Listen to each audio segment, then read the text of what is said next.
एक दिन देख लूंगा।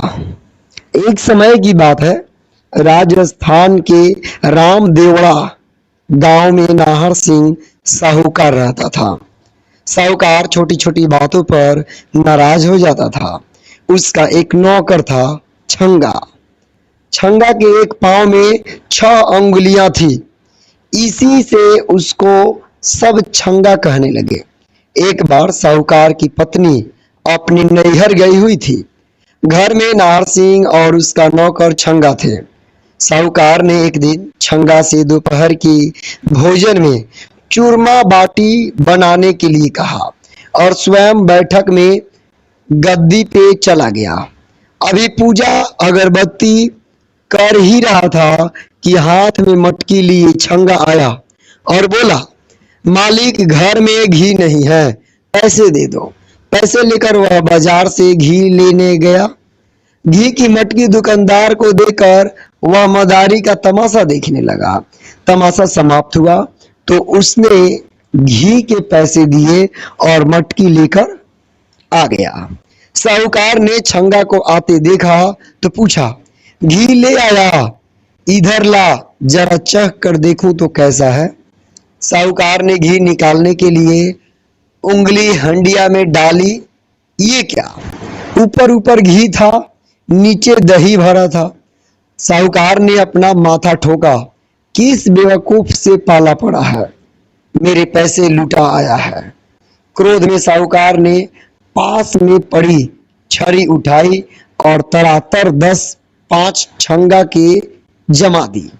छंगा कराह उठा। उसने मन ही मन एक दिन देख लूंगा, मतलब मन में कहा।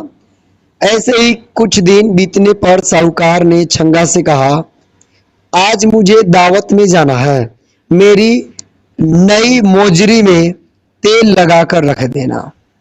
जी मालिक, छंगा ने उत्तर दिया। सायंकाल साहूकार ने अंग रखा पहना, पगड़ी लगाई और तैयार होकर छंगा को पुकारा, अरे वो छंगा, मेरी मोजरी लेकर आ तो। छंगा तुरंत तेल का कनस्तर लेकर उपस्थित हो गया। ये क्यों लाया है? साहूकार चिल्लाया। ये रही आपकी मोजरी, छंगा ने कहा। कहाँ है? यहाँ तेल के इस कनस्तर में है, छंगा का जवाब था। अब तो साहूकार को अपने पर नियंत्रण नहीं रहा और उसने लात घूंसों से छंगा को अधमरा कर दिया। साहूकार ने तो मार पीट कर वहां से चला गया। छंगा बहुत देर तक रोता कराहता रहा और बड़बड़ाता रहा, एक दिन देख लूंगा। कुछ दिन बाद साहूकार ने छंगा से कहा, मुझे तेरी मालकिन को लीवाने यानी कि लेने के लिए अपने ससुराल जाना है, तुझे भी मेरे साथ चलना है। ससुराल ले जाने के लिए घेवर और मिश्री मावा ले आना, रास्ते के लिए कचौड़ी रख लेना, ऊंट को खरैरा कर देना। यहां से सवेरे सवेरे निकल लेंगे। अगले दिन उंगलियों में चमचमाती अंगूठी, गले में सतलड़ा हार, सुनहरा अंगरखा, चरमर नई मोजरी पहने साहूकार सज धज कर ऊंट पर सवार हो गया। मालिक, आपकी अंगूठियां तो खूब चमक रही हैं। हाँ, शुद्ध सोने की बनी है। सुनहरी चमक वाली चीजें बहुत कीमती होती हैं, साहूकार ने गर्वपूर्वक कहा। सूरज आसमान में ऊपर चढ़ आया था। साहूकार ऊंट पर सवार आगे था, पीछे पीछे छंगा सामान उठाए पैदल चल रहा था। साहूकार के आभूषणों की चमक से रास्ते की रेत बार बार चमक उठती थी। छंगा को साहूकार की बात याद आई। चमकने वाली सुनहरी चीजें कीमती होती हैं। उसने रास्ते की चमकती रेत मुट्ठी में भर भर कर खाने व मिठाई के थैलों में डाल ली। रास्ते में एक बगीचा में कुएं के निकट साहूकार ने ऊंट रोका। छंगा ने पानी भरा।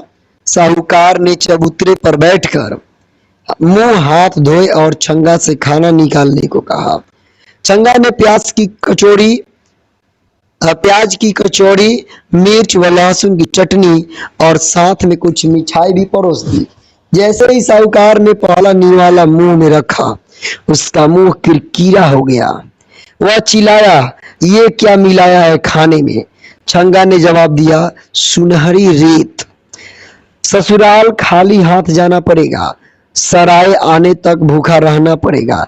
यही सोचकर साहूकार अपने क्रोध पर काबू नहीं रख सका। उसने फिर छंगा की मरम्मत कर दी। छंगा कहता रहा, मालिक मैंने क्या किया है, क्यों मारते हो? उसको अपनी गलती समझ में नहीं आ रही थी, पर मन में उसने साहूकार से बदला लेने की बात ठान ली। अब तो इसे देख ही लूंगा, वह बोला। साँझ हो चली थी, धुंधलका फैलने लगा था। साहूकार ने सराय में डेरा डाला, आभूषण उतारे, कपड़े उतारकर खूंटी पर टांग दिए, नहाया, खाना खाया और सो गया। साहूकार को सोता देख छंगा को बदला लेने का मौका मिल गया। उस दिन साहूकार के आभूषण व कपड़े पहने तैयार होकर उसने वहीं से कुछ मिठाई खरीदी।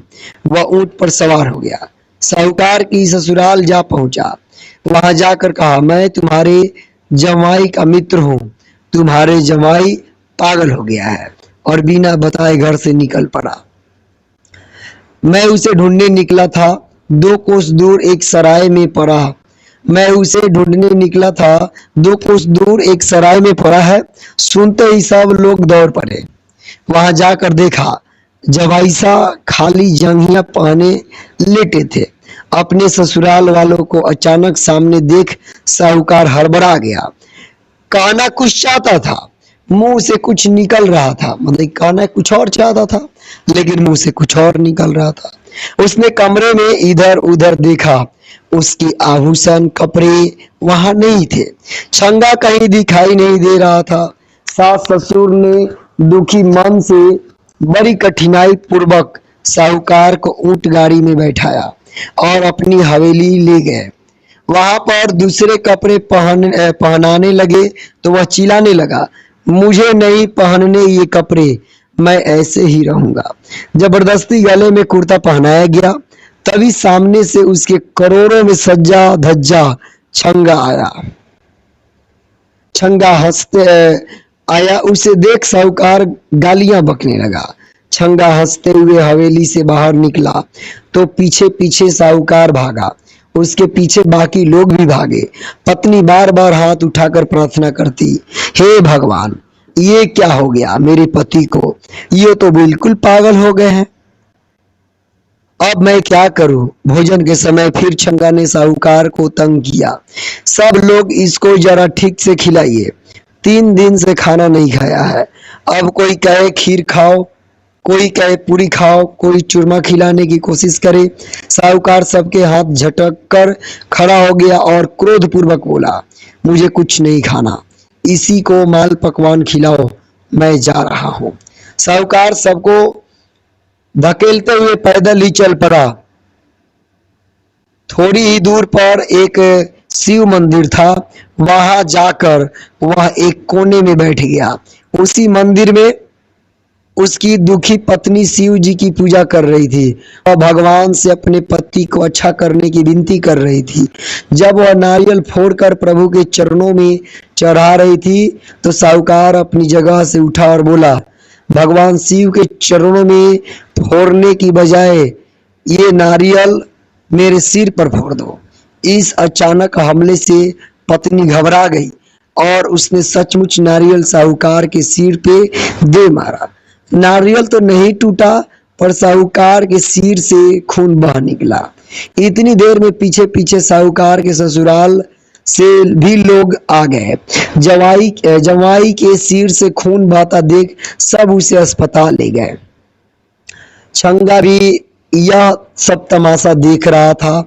तभी अभी तक उसे साहूकार को सताने में बड़ा आनंद आ रहा था, पर उसके सिर से खून बहता देख वह दुखी हो गया। सब लोगों के पीछे वह भी अस्पताल पहुंच गया। उसने वहां जाकर सबको सच बता दी। मालिक पागल नहीं है, ये किसी भी छोटी सी गलती पर मुझे खूब मारते थे। मैंने अपने मन में कसम खाई थी कि एक दिन देख लूंगा, बस मैंने अपना बदला ले लिया। छंगा की बात सुनकर साहूकार ने मारने के लिए जैसे ही हाथ उठाया, छंगा ने कहा, एक दिन देख लूंगा। उसकी बात पर सब हंसने लगे और साहूकार ने कभी ना मारने की कसम खाई। ससुराल वालों ने अपने जमाई और बेटी को कपड़े, आभूषण व मिठाई भेंट